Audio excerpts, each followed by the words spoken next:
معزز ناظرین و سامعین، السلام علیکم ورحمۃ اللہ وبرکاتہ۔ حسب معمول آپ تمام کا ہمارے یوٹیوب چینل اخبار الہند پر استقبال ہے، خیر مقدم ہے۔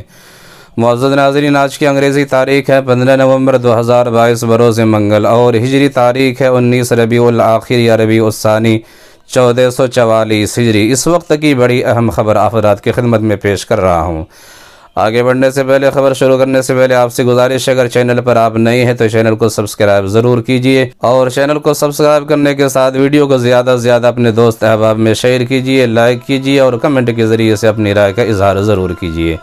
معزز ناظرین، دارالعلوم دیوبند کی یہ خبر ہے کہ دارالعلوم دیوبند کی ایک ویڈیو بہت زیادہ تیزی کے ساتھ سوشل میڈیا پر وائرل ہو رہی ہے، اور دیکھنے والے اس ویڈیو کو دیکھ کر حیران بھی ہے، اور اس ویڈیو میں بہت ساری عبرتیں بھی ہیں، نصیحت بھی ہے کہ کس طرح سے ایک بندہ دنیاوی چیزوں میں مصروف ہو کر بھی کتاب کا مطالعہ کر رہے ہیں، اور اس طرح سے لوگوں کو جسمانی اعتبار سے غذا پہنچانے کے ساتھ ساتھ اپنی روح کی تسکین کے لیے اپنی روح کو وہ مطالعے کے ذریعے سے غذا پہنچا رہے ہیں۔ اس سے پہلے بھی یہ خبر آپ حضرات کی خدمت میں رکھ چکا ہوں، لیکن وہ تصویری اعتبار سے خبر تھی، لیکن آپ حضرات کی خدمت میں آج کی ویڈیو پیش کر رہا ہوں۔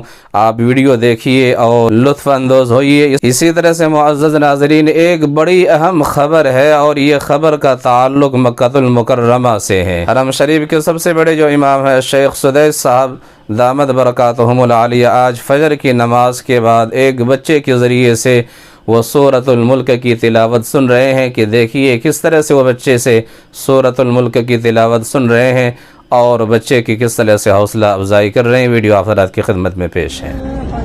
الذي خلق الموت والحياة ليبلوكم أيكم أحسن عملا وهو العزيز الغفور الذي خلق 7 سماوات طباقا ما ترى في خلق الرحمن من تفاؤل فارجع البصر هل ترى من شكرا ما شاء الله.